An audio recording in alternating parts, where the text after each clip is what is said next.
mythology, it was built in a single night by men who survived the flood.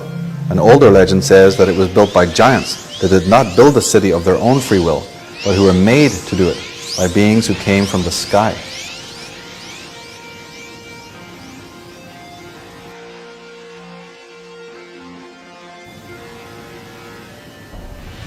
The Nazis are steeped, as anyone who studies their symbolism can see, in occultism. They often refer to themselves as the Order of the Black Sun.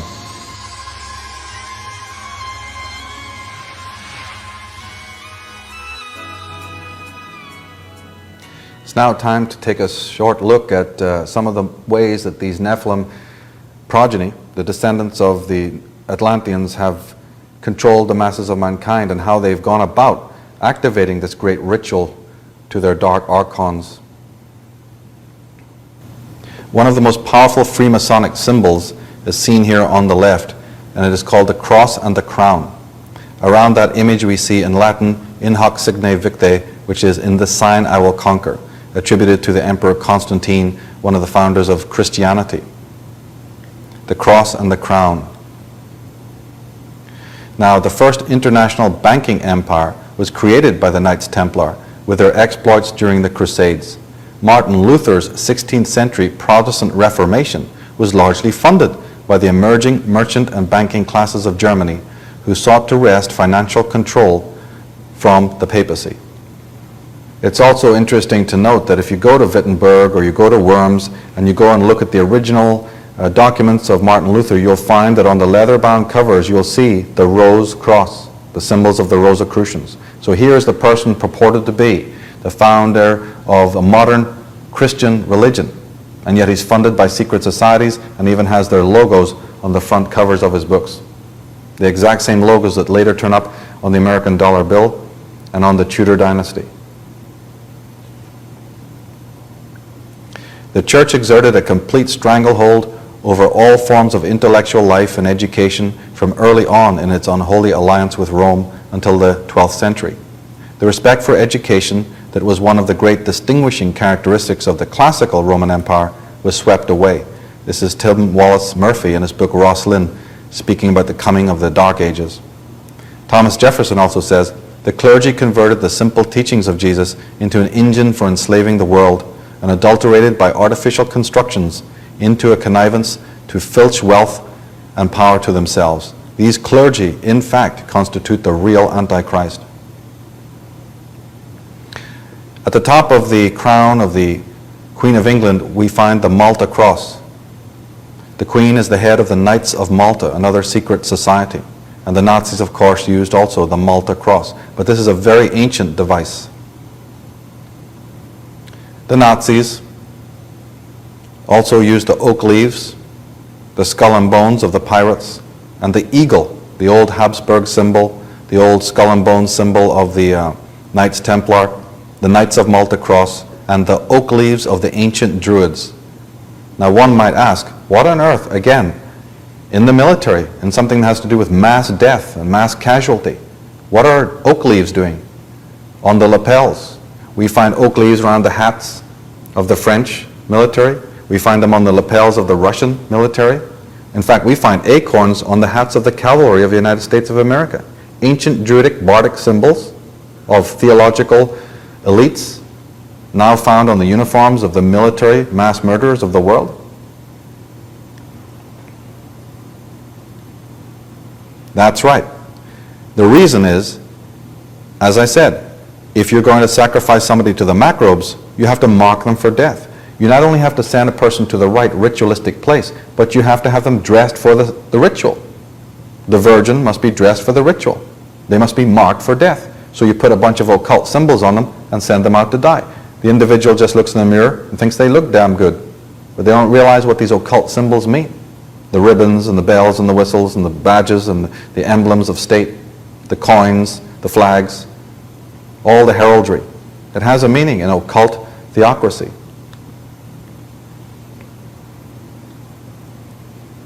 In America, we have the Ku Klux Klan. This word originally comes from the Greek kuklos, which meant the Knights of the Golden Circle. Now the Grand Master refers to himself as the dragon, They wear the Knights of Malta cross. They burn crosses, wear white robes like the Knights Templar, and have a racist ideology. And we'll be coming back to the Ku Klux Klan a little bit later. Now we see the Knights of Malta cross together with the symbol of the dove on the maces of the Queen of England. And it turns out that the Spanish or old word for dove is Columb. And that's why we have the District of Columbia, Columbia Pictures and Records, Columbia Shuttle, all the drugs coming from Colombia, South America. We have British Columbia and we have Christopher Columbus.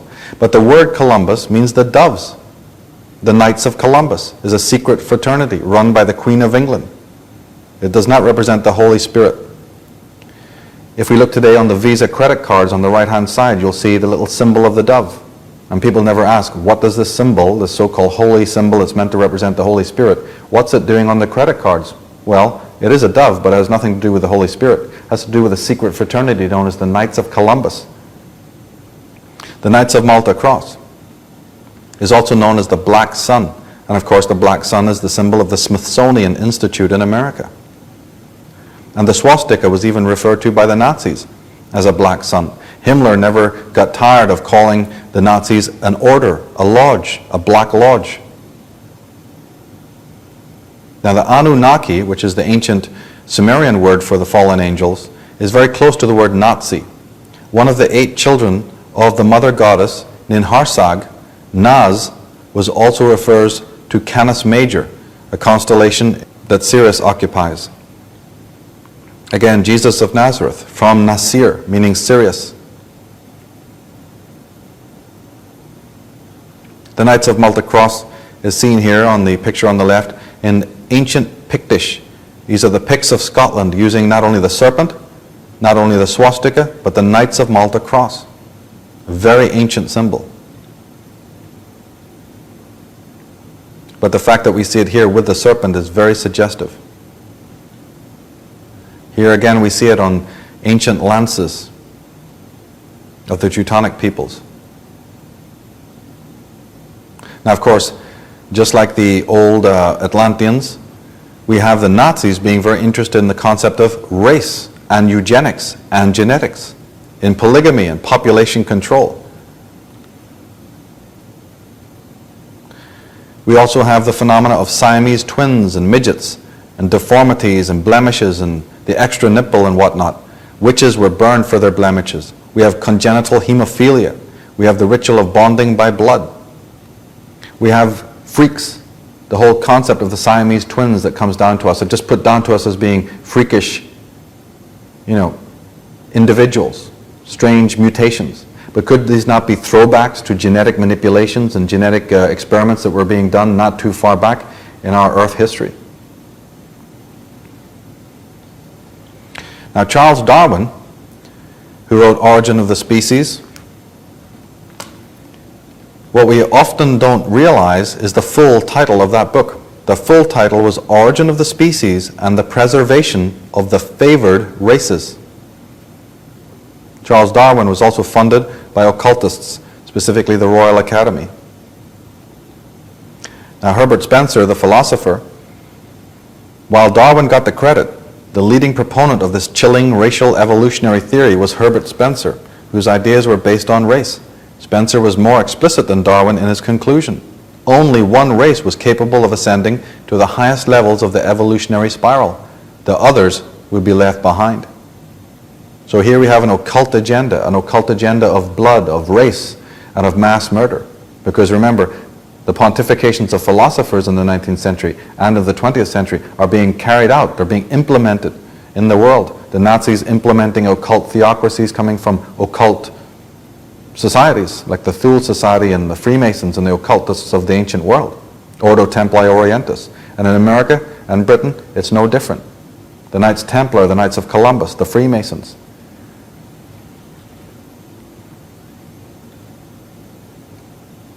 The Nazis are steeped, as anyone who studies their symbolism can see, in occultism. They often refer to themselves as the Order of the Black Sun. The official historians now generally accept that occult orders, some very ancient and some new, were operating behind the Nazi Party and other political parties in Germany.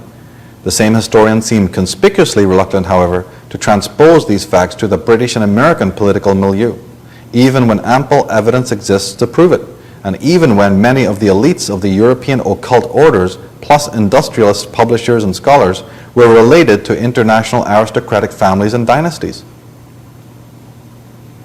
It is a fact that the Vatican helped Hitler to gain power and then helped him to consolidate his grip on Germany. This was done in part by advising the Catholic Party of Germany to vote for the Nazi candidates. The Third Reich is the first power which not only recognizes but puts into practice the high principles of the papacy. This is Franz von Papen, second only in command to Adolf Hitler, is literally telling you that the Third Reich is implementing the principles of the Vatican, the principles of the papacy. But who are the papacy officiating for?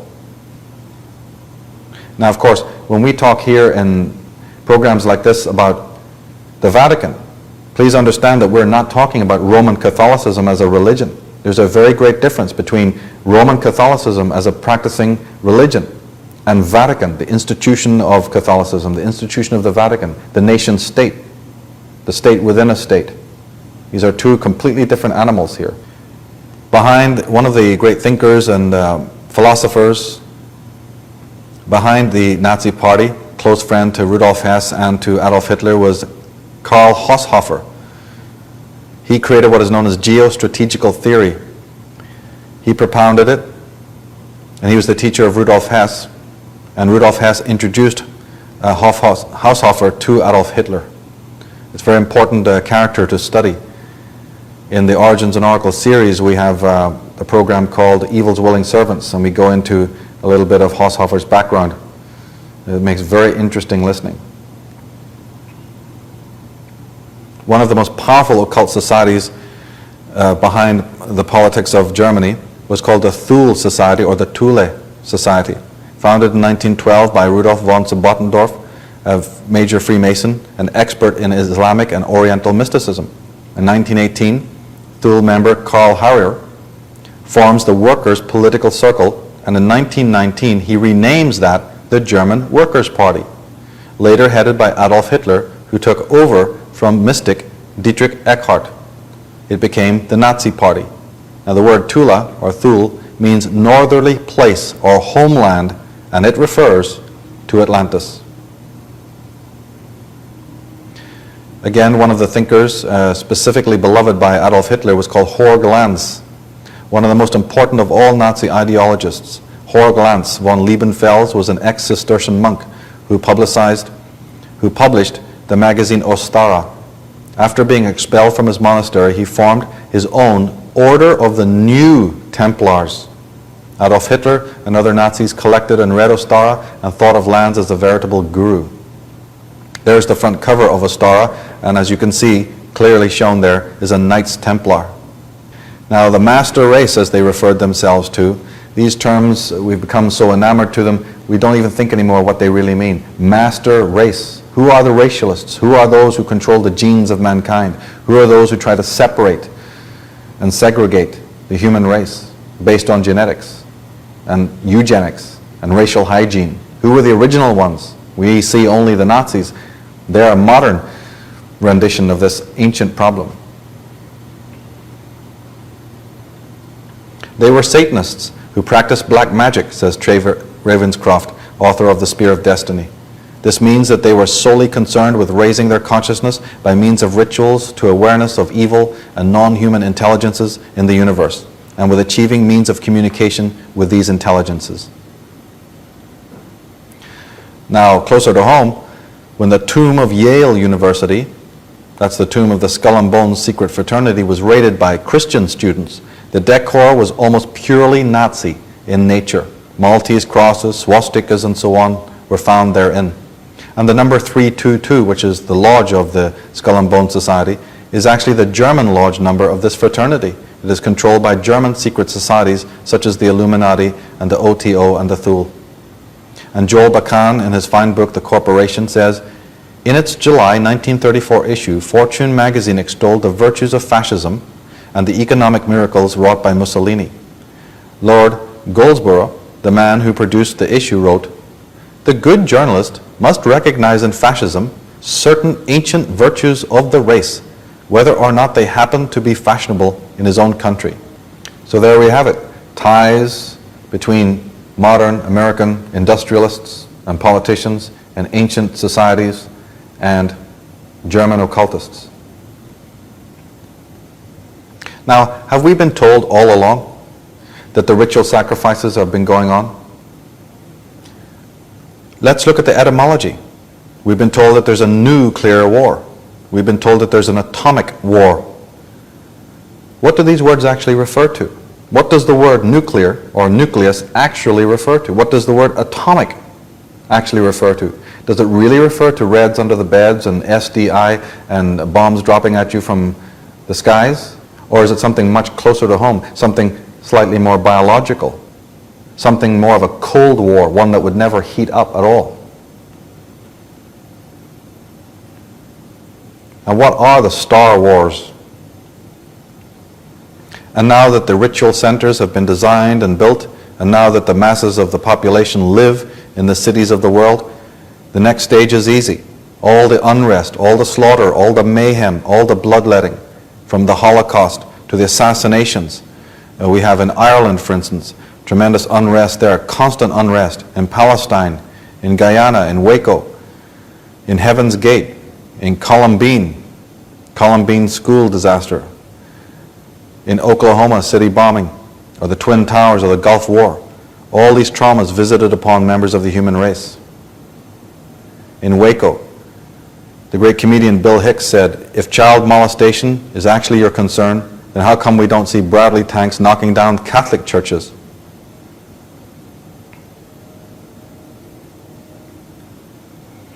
Now, since the Second World War, the U.S. has bombed 250 countries. That's actually since 1948, which was the time of the creation of the United Nations.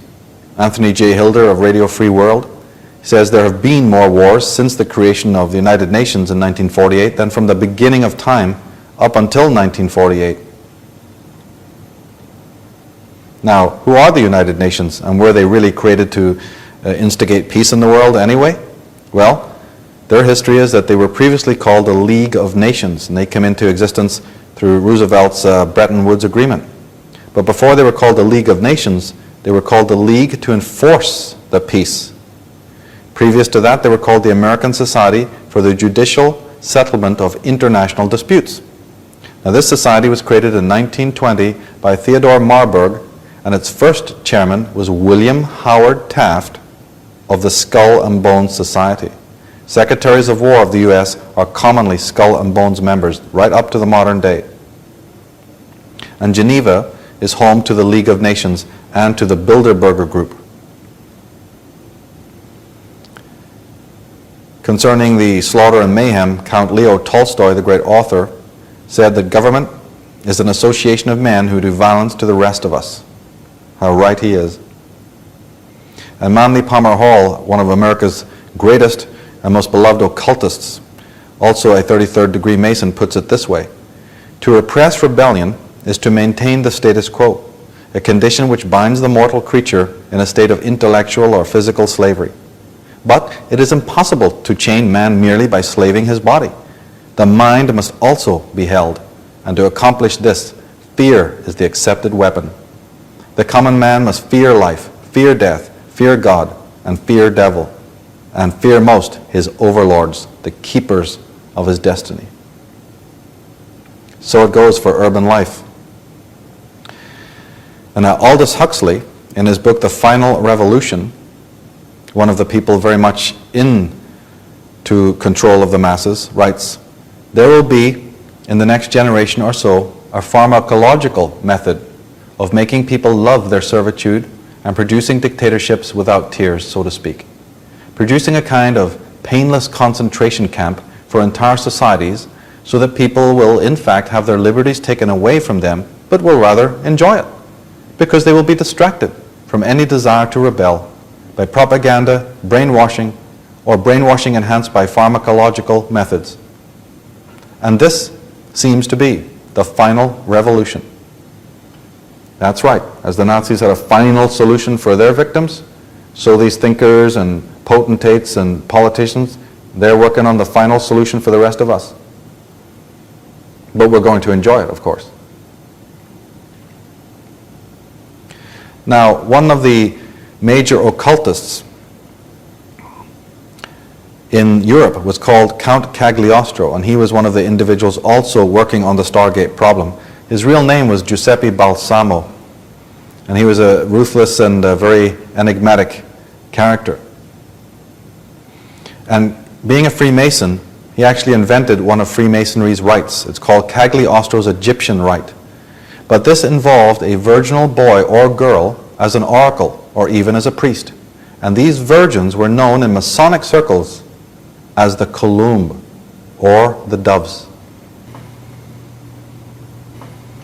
So here we have Cagliostro's Egyptian rite, a rite that involves virginal boys or girls in the form of the priest or the oracle. But they're known by the name the doves. And the Spanish for that is Columb. So anybody remember Columbine High School and the sacrifice of the young children there? Were they oracles too in some sort of Masonic rite?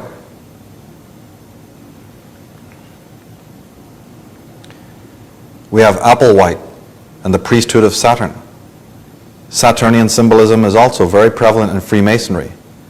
And this particular Heaven's Gate cult, the very word Heaven's Gate, we already looked earlier at Saturn and the gate of the south, which is a correspondence of death.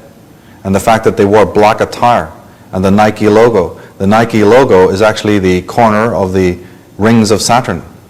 And the fact that the men in Heaven's Gate were castrated.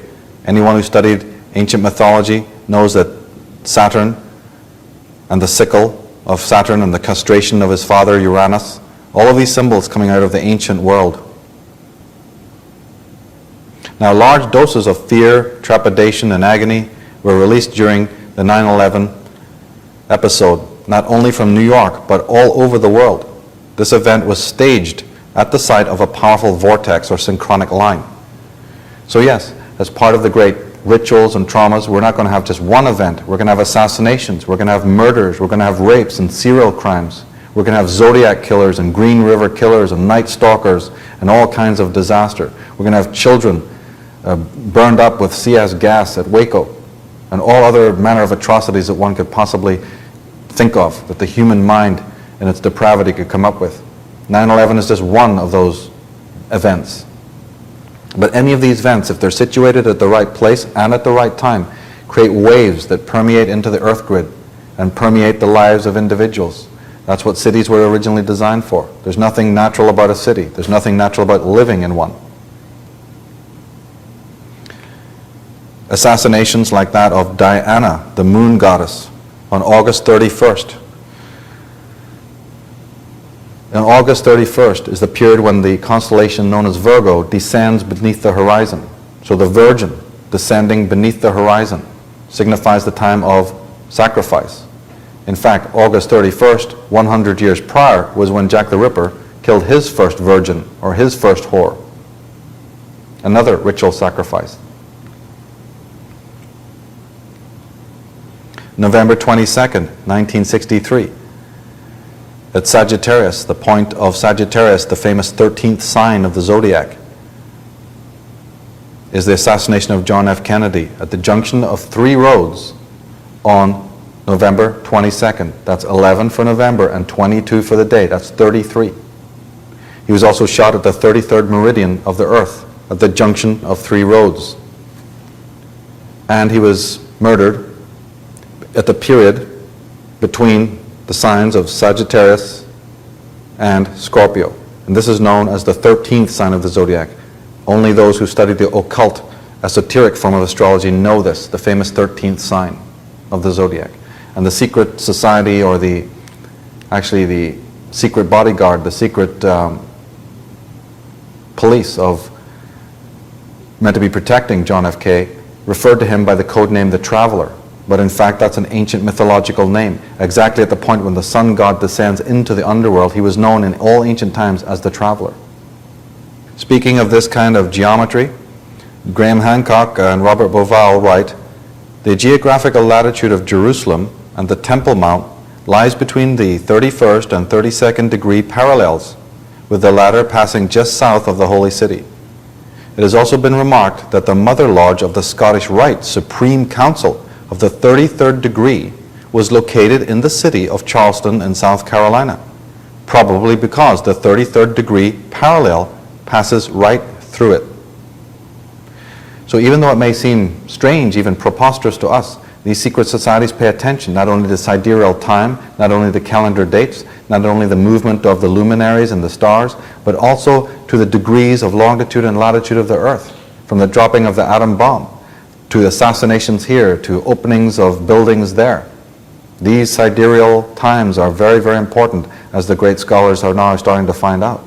And this particular thing about the 33rd meridian, why are so many of the world's banks, why are so many of the world's wars, why are so many of the stately homes of the world, and specifically the banks, are situated on the 30th, between the 30th and 33rd parallel of the Earth. But we have wars, and we have rumors of wars, and we have endless anxiety. Large doses of fear and confusion make excellent business, especially for the pharmaceutical monopolies. Consumption of antidepressants rose dramatically after the attack on the World Trade Center. As Emperor Caligula is meant to have said, "Let them hate us as long as they fear us." Fear, of course, as Huxley and as Manly Palmer Hall are saying, is the best way to control. Since love and fear can hardly exist together, says Machiavelli, and if we must choose between them, it is far safer to be feared than loved. So this is the kind of mentality in these new Atlanteans, the ones who seek to control us and keep us roped in, dumbed down, ignorant, impoverished, not to be made privy to what the masters are doing behind the scenes, behind the veil of government and national security. Now, F.T. Marinetti is a great study when it comes to studying mania. The founder of the Italian Futurism and a lifelong fascist, he was also one of the most influential personages in the history of modern art. In his Futurist Manifesto of 1909, he says, "War is beautiful because it initiates the dreamt-of metallization of the human body. War is beautiful because it enriches a flowering meadow with fiery orchids of machine guns. War is beautiful because it combines the gunfire, the cannonades, the ceasefire, the scents, and the stench of putrefaction into a symphony. We will glorify war, the world's only hygiene. Militarism, patriotism, the destructive gesture of freedom, brings beautiful ideas worth dying for, and scorn for women. We will destroy the museums, libraries, academies of every kind. We will fight moralism, feminism, every opportunistic or utilitarian cowardice." Makes one think of the movie Dr. Strangelove, this kind of mania loose in the world. Not some psychotic though, not somebody who's been locked up in a asylum somewhere. These are the top thinkers of the world, people whose thoughts and manifestos change how we think and act. Herman Kahn, in his On Thermonuclear War in 1960, calmly considers whether or not a death toll of 50 million human beings would be an acceptable, quote-unquote, statistic to ensure that democracy prevails.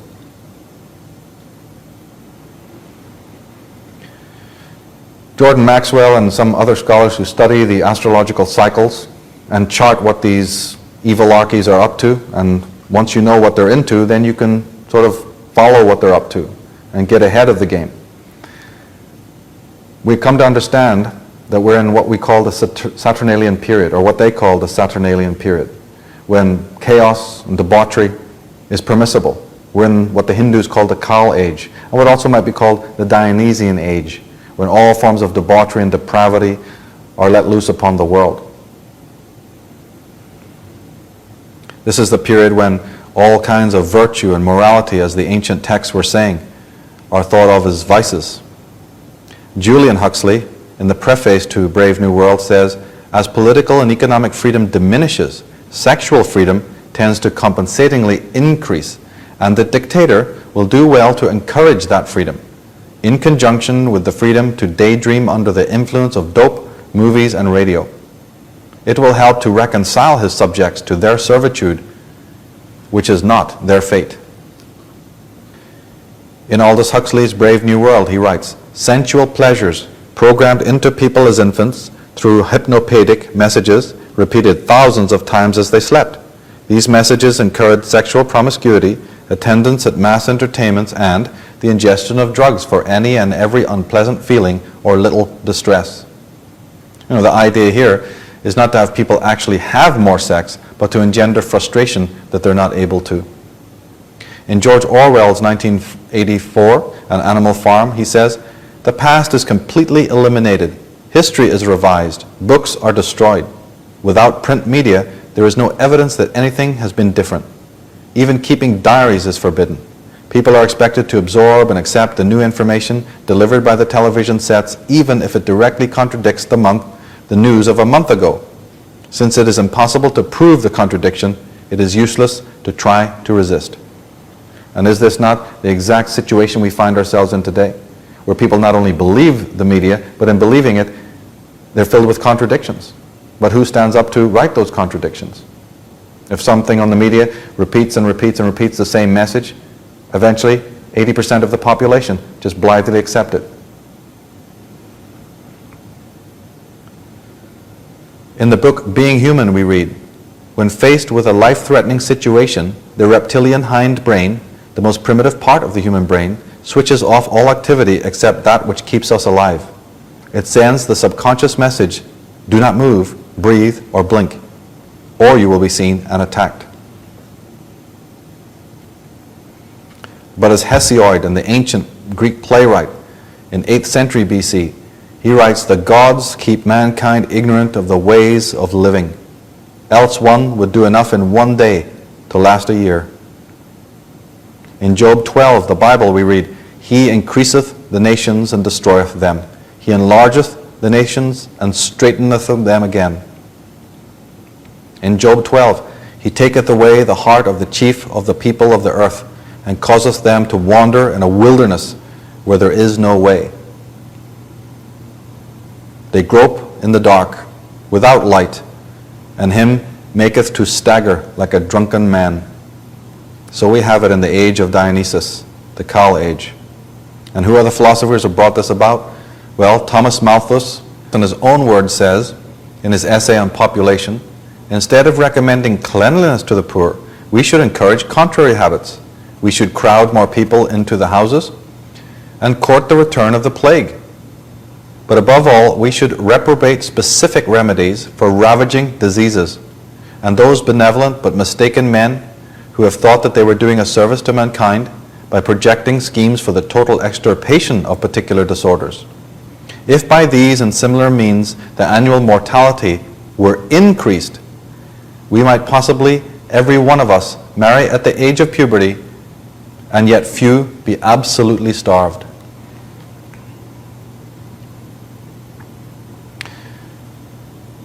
When we come to eugenics and Charles Darwin,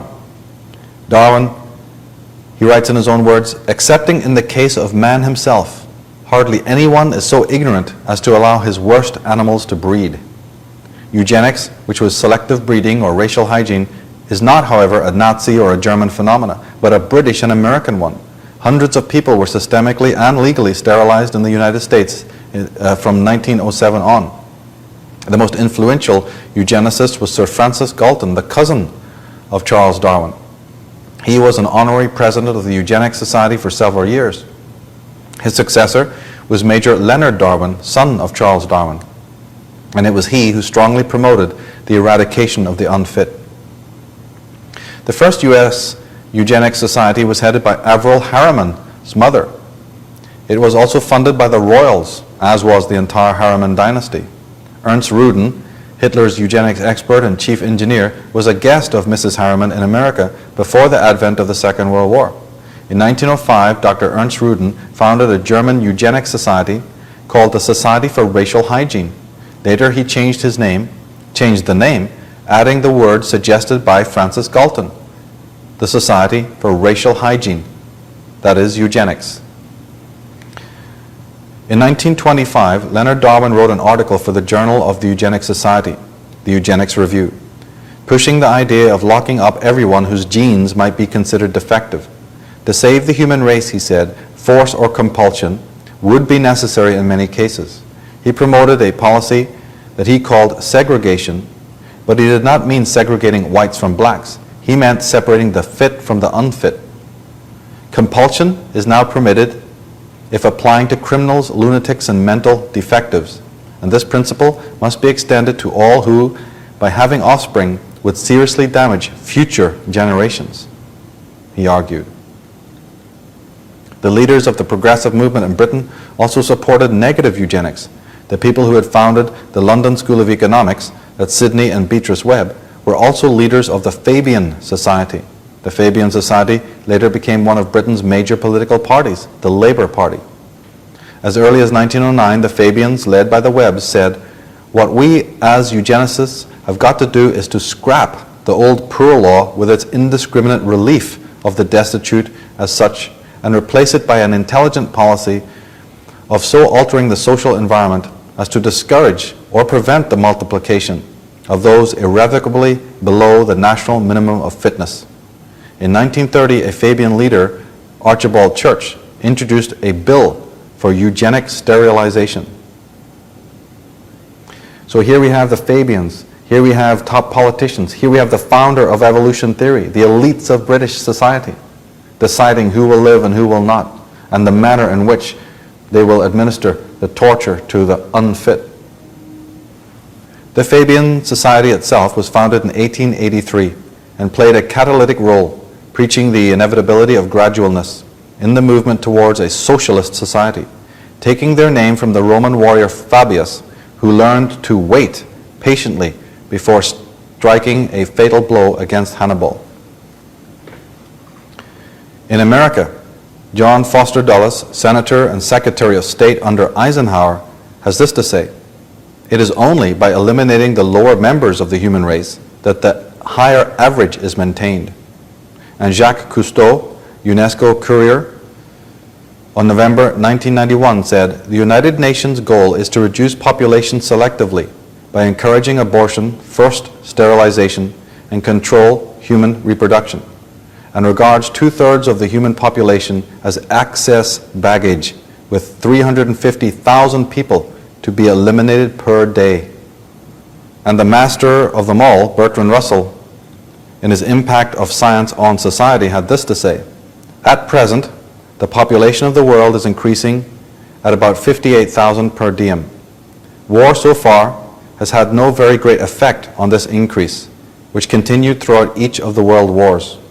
War has hitherto been disappointing in this respect, but perhaps bacteriological war may prove effective.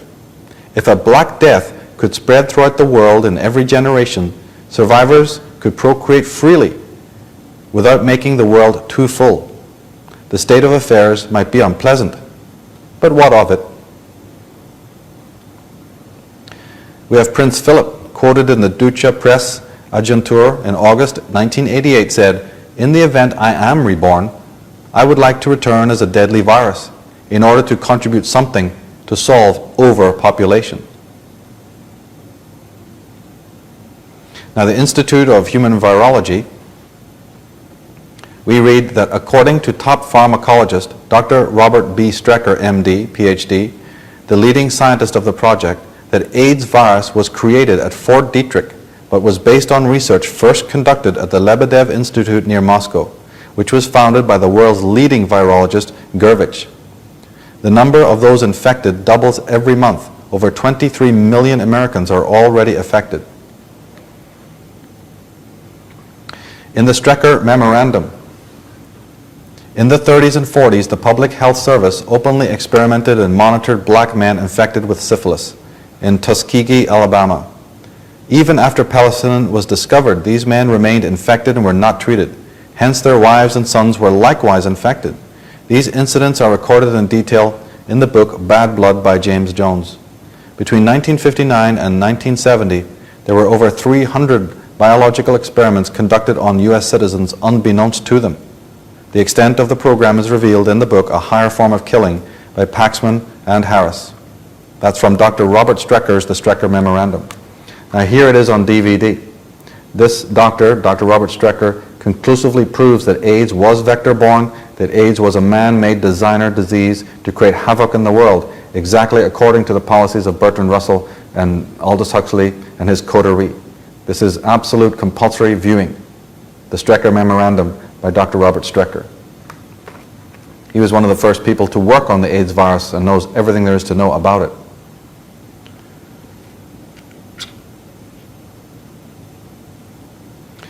In The Final Revolution, Aldous Huxley says, "It seems to me perfectly in the cards that a euphoric drug, far more efficient and less harmful than alcohol, may be produced. And if this should be introduced into every bottle of Coca-Cola, then clearly, as I ventured to point out more than 25 years ago in Brave New World, this would become an incredibly powerful instrument in the hands of a dictator. What is becoming, I think, quite clear now is that dictatorships of the future probably will not be based on terror as the dictatorships of Hitler and Stalin. Terror is an extremely wasteful, stupid, and inefficient method of controlling people.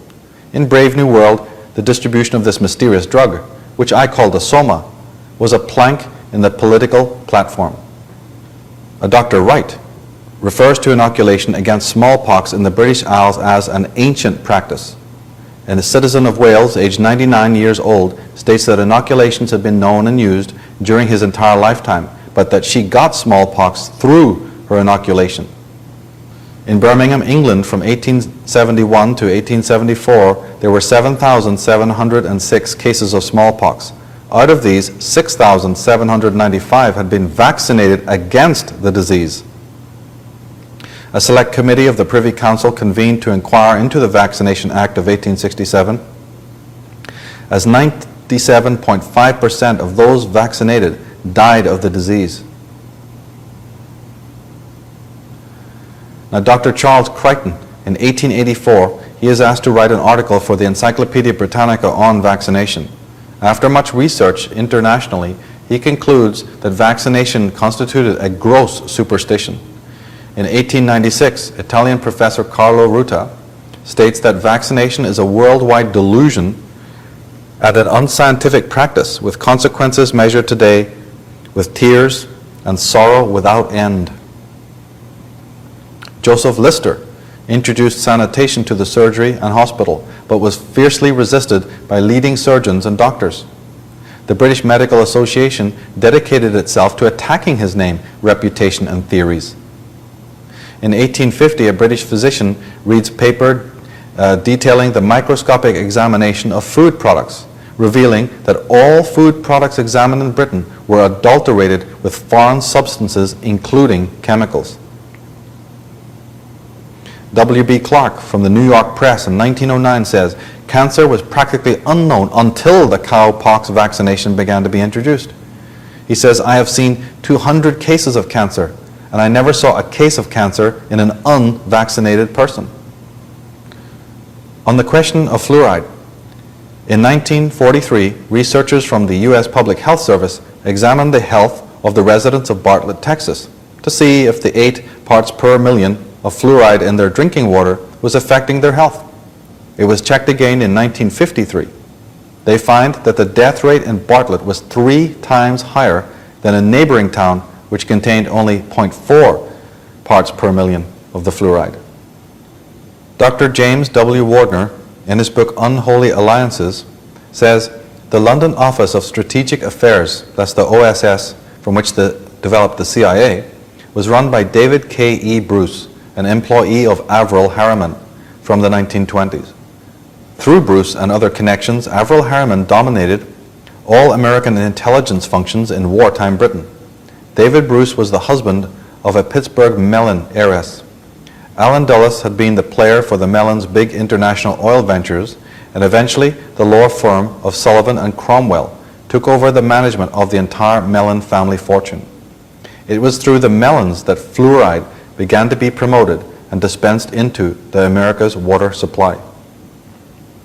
Now, Ghislaine Langtot, in her book The Medical Mafia, writes, "At a CIA hearing, Dr. Gottlieb, a cancerologist, admitted having dispersed in 1960 a large quantity of viruses in the Congo River in Zaire to pollute and contaminate all the people who used the river as their source of water.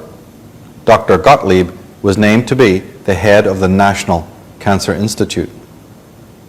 François Mitterrand, the president of France, says, "The health of citizens is a commodity which is bought and sold."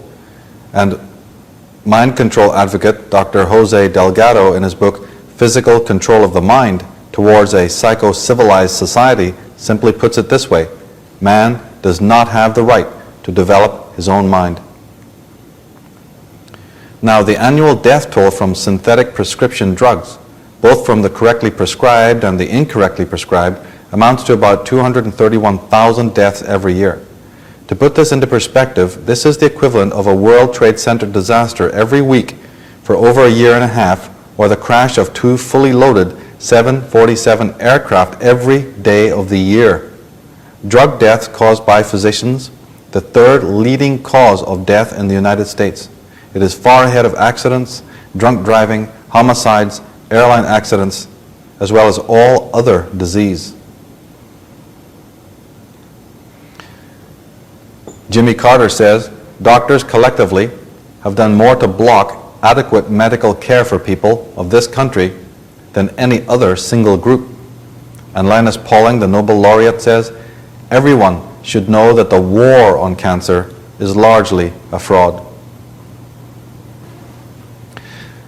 Now, it turns out that the term or word Medici, refers to the 13th century Florentine patrician family who became one of the most powerful bankers as well as patrons of the arts and who provided many tyrannical popes. This word, the Medici, actually comes from that, meaning medical doctors. So again, here we have the age-old connection, coming down from the Venetians, coming down from the Phoenicians, coming down from the ancient Sumerians. We have the families related, descended by blood from these ancient sources. And they're still up to their business, right down into modern times, massacring, creating rituals, treating people as if they're just cattle ready for sacrifice. Alice Bailey, an occultist and head of the Lucius Trust, she says, "Behind the division of humanity stand those enlightened ones whose right and privilege it is to watch over human evolution and to guide the destinies of men. This they do through the implanting of ideas in the minds of the world thinkers, so that these ideas in due time receive recognition and eventually become controlling factors in human life. They train the members of the new group of world servers in the task of changing these ideas into ideals. These in turn become the desired objectives of the thinkers and are then taught to the powerful middle class and worked up into world forms of governments or religion, thus forming the basis of the new world order."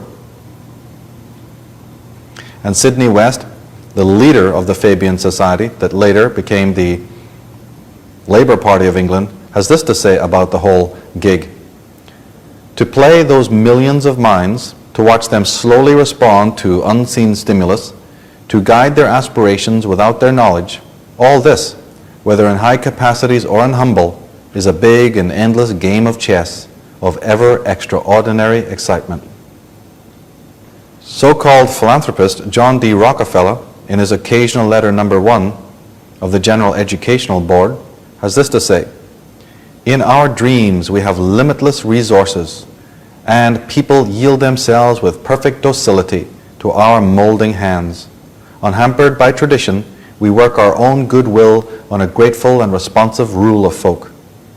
The task we set before ourselves is a very beautiful one, to train these people as we find them to a perfectly ideal life just where they are." And Major John Rawling Rees of the Tavistock Institute of Human Relations, a major mind control syndicate in England, says this: "The patient must remain unaware of the specific intentions and purposes of the doctor administrating the treatment. Building a society in which it is possible for any member of any social group to be treated without resort to legal means, and even if they do not desire such treatment."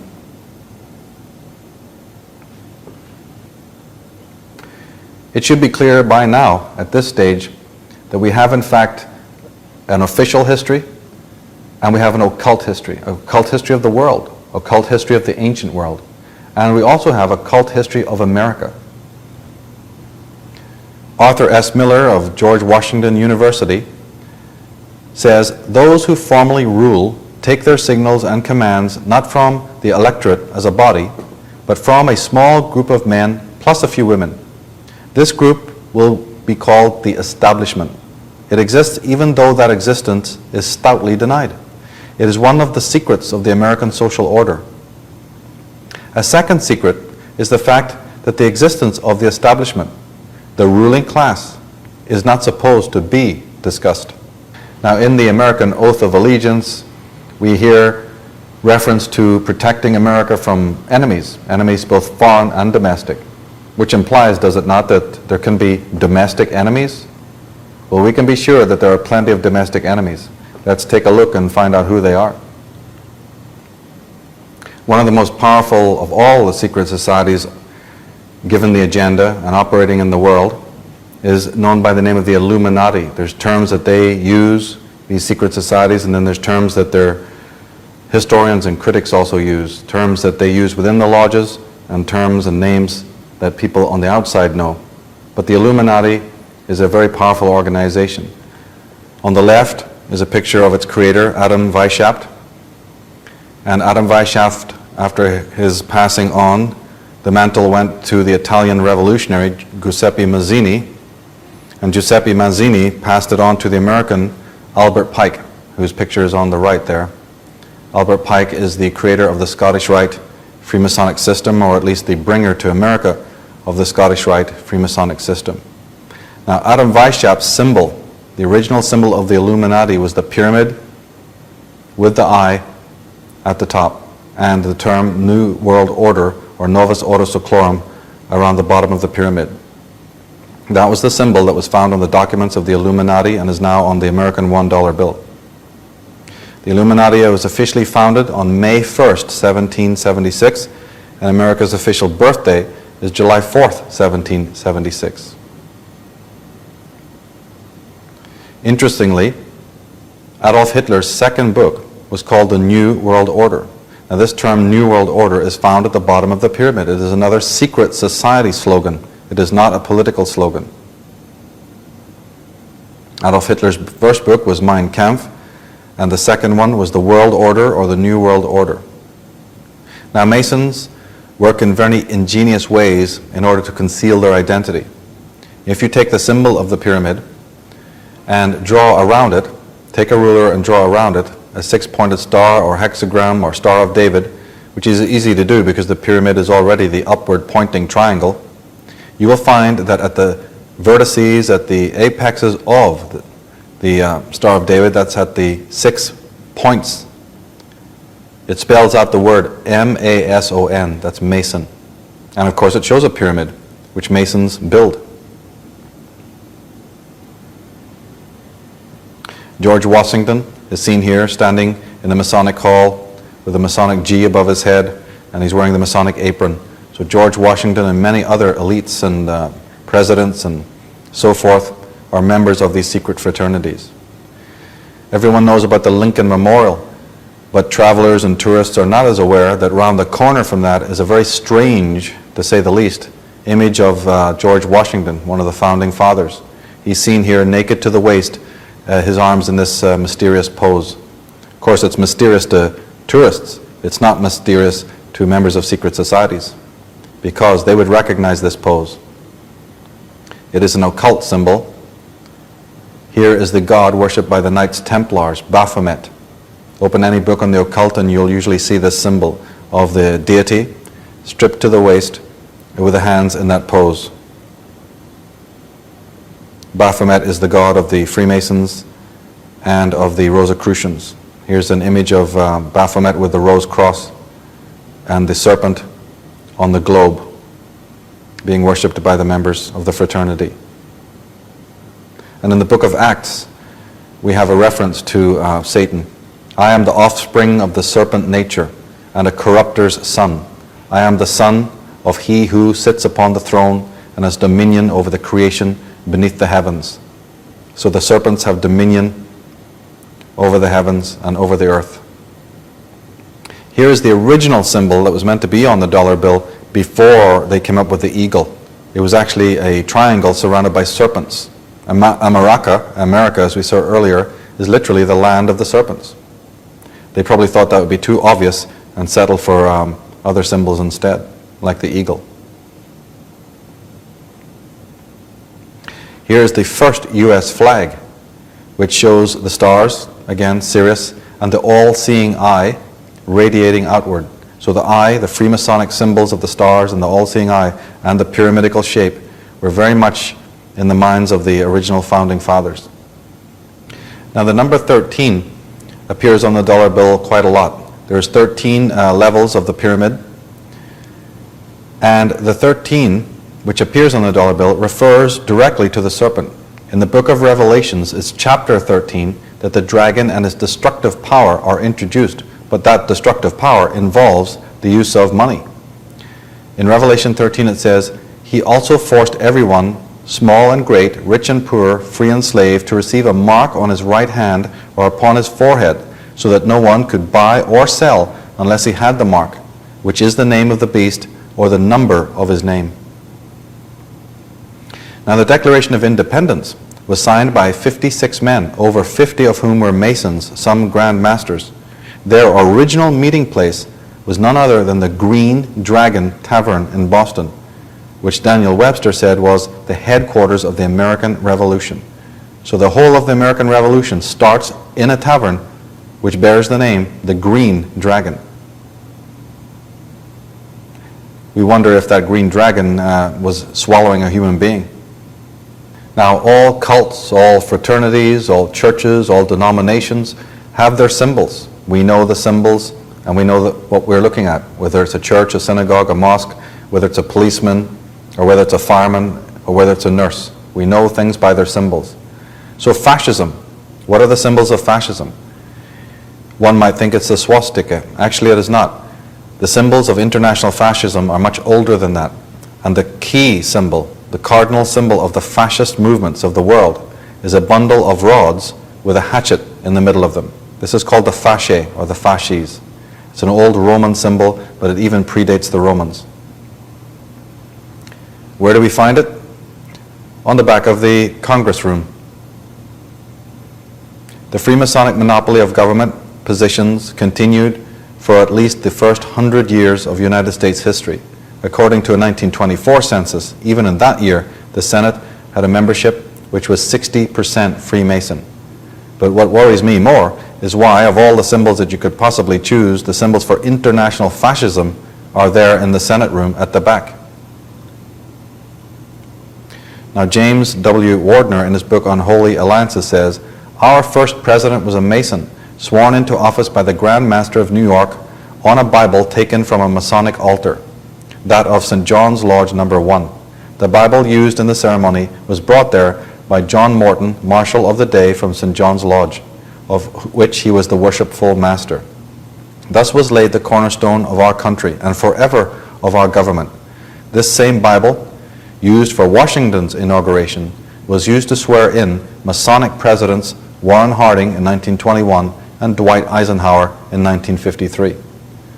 And what the good doctor fails to tell you is that when George Bush, in more recent times, asked for his Bible, he specifically asked for 3 Bibles, the Masonic 3, and laid his hand on 3 Bibles, and that is another known Masonic symbol. Well, if you got allegiances, you certainly have. George Washington, here is another statue of George Washington, and the caption under the bust, under the name, says Freemason and First President. Now I don't know about you. In fact, I'm not even an American citizen. I'm from Ireland, but yet I would take offense to that statement, because what does it say? Let's read it together. It says George Washington, Freemason and First President. Now maybe it's just me, but perhaps that should be the other way around. But no, these chaps have allegiances. And you see, that's the problem. That's the conundrum with domestic enemies. If you've got allegiances behind the veil, then what good are your promises and your allegiances in the public domain? If you have your fingers crossed behind your back, so to speak, what good are your promises? Well, from their own works, here's a little book that Freemasons use. This is just one of their little manifesto books that they're all given. It's called the Duncan's Ritual. the Duncan's Ritual of Freemasonry. It's given to neophytes so that they can learn about their rituals, and it's full of interesting pictures to show them what to do when they're in the lodge. Books that they're all given, it's called the Duncan's Ritual. The Duncan's Ritual of Freemasonry. It's given to neophytes so that they can learn about their rituals, and it's full of interesting pictures to show them what to do when they're in the lodge. And in books just like this one, in the Duncan's Ritual, you find captions like this. You find instructions, and you find oaths. I will aid and assist a companion Royal Archmason when engaged in any difficulty, and espouse his cause, whether it be right or wrong. A companion Royal Archmason's secrets shall remain as secure and inviolable in my breast as in his own. Murder and treason not accepted.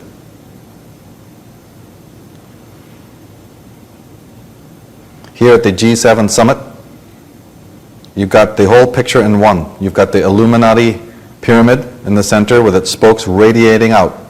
And who are the gang of criminals sitting around it? We've got Francis Mitterrand, we've got Bill Clinton of America and Tony Blair, and other minions of the Atlantean warlocks. And the G, the G7, the G8. The G is the famous Masonic G, seen on every Masonic lodge. And what is a summit? A summit meeting, a peak meeting. We're meeting on the floor of the house. These are Masonic terms. Pick up a book on it and find out.